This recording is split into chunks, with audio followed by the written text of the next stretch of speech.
And for some political reaction, we're going to go to our panel now. Labor MP and Shadow Parliamentary Secretary for Health, Amanda Rishworth, and also Liberal MP Dan Tehan. Dan Tehan, first to you. You've heard the arguments from Christine Foster, a Liberal, and Tony Abbott's sister. How do you feel about the legislation being passed in the ACT today? And do you think it's a bit cruel that perhaps the High Court could overturn this within months?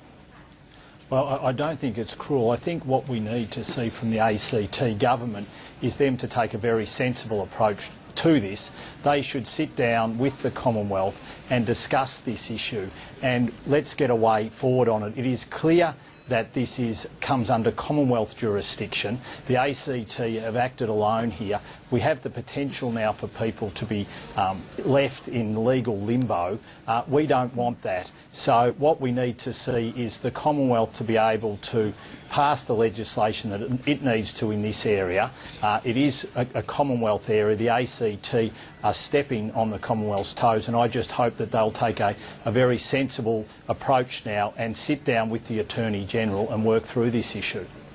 Amanda Rishworth, is this giving same-sex couples a bit of false hope when it does look like it could be overturned by the High Court in just months?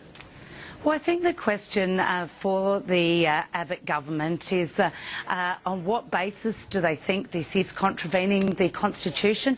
There was a joint parliamentary inquiry in the New South Wales Parliament commissioned by Barry O'Farrell that said it was within the state's constitutional rights to pass laws on same-sex marriage. So we haven't seen any advice from George Brandis about why he thinks that this is contrary to the Constitution.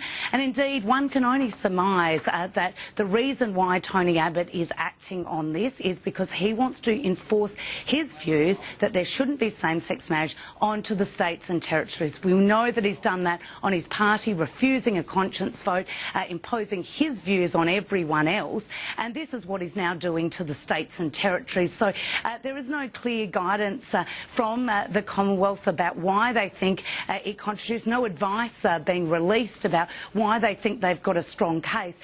One can only surmise this is about pushing their views and Tony Abbott's views, not even the whole party's views, onto the states and territories as well as his own party room. Yeah, Dan Tehan, I'll get you to respond to that. But also we heard from Christine Foster there, who said that I guess she doesn't think her brother will change his mind personally on same-sex marriage issues, but should everyone else have to fall in line within the Conservative side of government? Can you see a conscience vote as the next step here?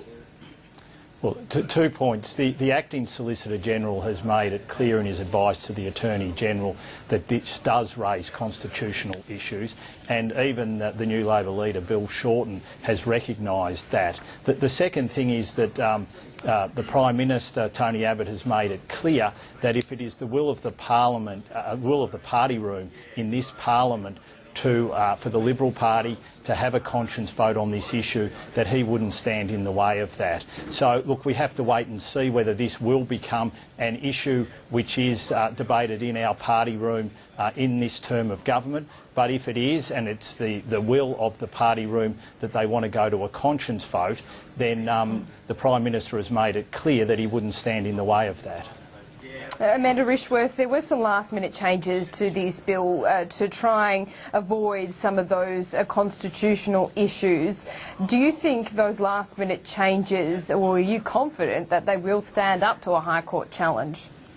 Oh, look, I'm not a lawyer and I haven't seen George Brandis's advice. I mean, that is the question. He should release the full advice out there transparently in the public arena. But I obviously the ACT feels, and the Parliament of the ACT feels very strongly about this and has tried to make sure that the Commonwealth can't come in and override this. So they're obviously going through the process. But once again, it comes back to, is this Tony Abbott trying to push his will onto the states and territories? Is that what he's trying to do? Because it certainly seems like that's the case. Okay, Amanda Rishworth and Dan Tehan, a quick break here on Lunchtime Agenda. Then after the break, we'll look at the Commission of Audit, the terms of reference to be announced by the government later this afternoon. Stay with us. Well, welcome back to Lunchtime Agenda. In the election campaign, Tony Abbott promised to put out the terms of reference for a commission of order within the first 100 days of government. This afternoon, he's set to deliver on that promise, and Sky News understands that the head of the Business Council, Tony Shepherd, will be the chair of the commission. Dan Tehan, would he be a good person to oversee the other 5 commissioners? An excellent choice if Tony has got the job, and look, it's only speculation at this stage, but I don't think you could get anyone more experienced than Tony. So if he has got the job, I think he will do an excellent job, and I don't think you could get a better person in Australia to head it. Amanda Rishworth?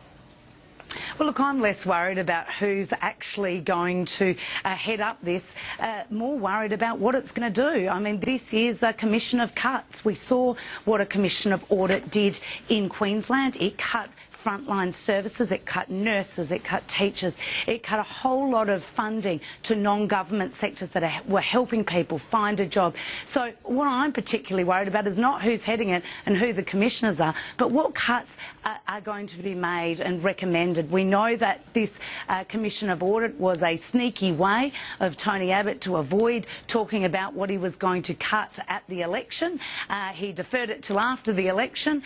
So look, I'm not worried about who the commissioners are. I'm worried about what this audit is going to do. Dan Tehan, is this just a warm-up for significant budget cuts here? Are they on the way? No, it's not. It's a necessary reform. If you look at the World Economic Forum, they run a series of indices on government and the cost of government. And under the burden of government in 2011, out of 140 countries, we were ranked 75th.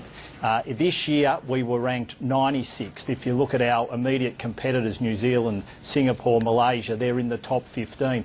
The burden of government in this country has become too large, and if we are to seriously be able to compete in a globalised world, we need to make sure that our government is as efficient as our private sector, and that's what this audit will be all about. Every rate rise, every new regulation, every new tax, every new entitlement comes with a global opportunity cost to this nation, and this audit will be imperative in making sure that our public sector is as efficient as our private sector. So you're talking about the cost of the public service here and it being anti-competitive when you look at global standards. So are you perhaps suggesting that the public service needs to be reduced in numbers more than the 12,000 suckings or redundancies that have already been flagged by Tony Abbott? Now, what we have to look at is to make sure that our public sector is operating as efficiently as possible, whether there is more outsourcing which could take place, whether the roles that the current public servants are playing are the ones that they should be playing, whether the 3 tiers of government, our federal, our state and our local government, whether there's duplication occurring there which can be streamlined. These are the things which this Commission of Audit needs to look at, and we have to make sure that we are operating at world's best practice as a public sector. That's not going to be. That's not going to be what the Commission... Are you opposed, Amanda Rishworth, is Labor opposed to outsourcing and privatising some of these services? Well, look, in terms of efficiency dividends, I'd like to start with that. We'd been working on a schedule that was delivering efficiency dividends from the public service. That is very, very different. But efficiency dividends only go so far. Well, that's right. And it involves then cutting public servants and a lot of public servants, which do involve then a reduction in services to the Australian people. A significant proportion of people that are employed, but, you know, Dan likes to call them public servants. Well, this is our Defence Force.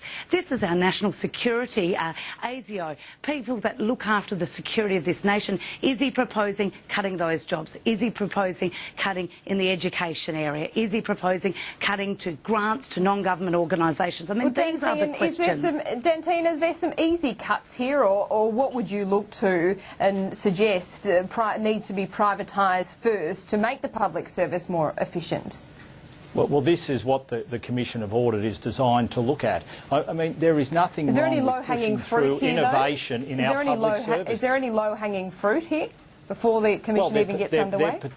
there potentially is. I mean, some of the things which have been mentioned, for instance, is defence housing is one area. Could that service be delivered better by the private sector rather than the public sector? There's a lot of issues which can be put on the table here, and I don't want to prejudge the Commission of Audit, but we have to make sure that we are doing this at world's best practice. And if we just sit back and think that we can have an inefficient public sector and that doesn't have a cost on our country, then we are naive at best. So that is what this Commission of Audit is all about, is making sure that as a nation, rather than being ranked 96 for the burden of government, that we should be ranked in the top 10 to make sure that we can compete within our region and globally.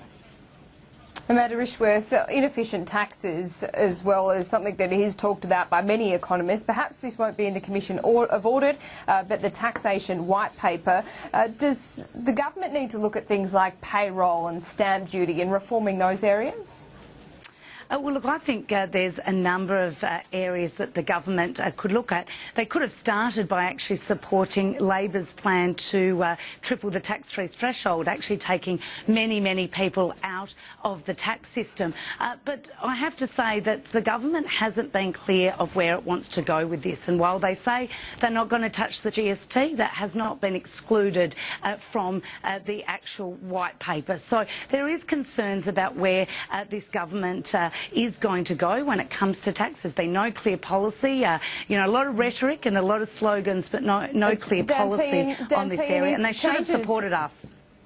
Dantine, is changes to the GST something that you hope the government will take to the next election? Not changes in the beginning of this term, but is that something that Tony Abbott should be taking to the next election? Well, let's just look at what happened with the Henry tax review of how not to do these things. We saw what the Labor government, how they enacted one part of that and enacted it poorly. What we want to do with the taxation white paper is put all taxes on the table, have them looked at, have them reviewed, see which ones work efficiently, see which ones don't, include the states in the discussion. Yes, the GST will be part of that review, but we need to have a dialogue, and it needs to, the tax review and the white paper needs to come out with a holistic picture of how our tax system should work. And then as a government, we will consider what we should do with that. But we want to make sure everything is on the table when it comes to that review. Okay, Dantine and Amanda Rishworth, we are well out of time. Thanks so much for joining me on Lunchtime Agenda today. The news is next with Selena Edmonds, including the latest on the bushfire crisis in New South Wales.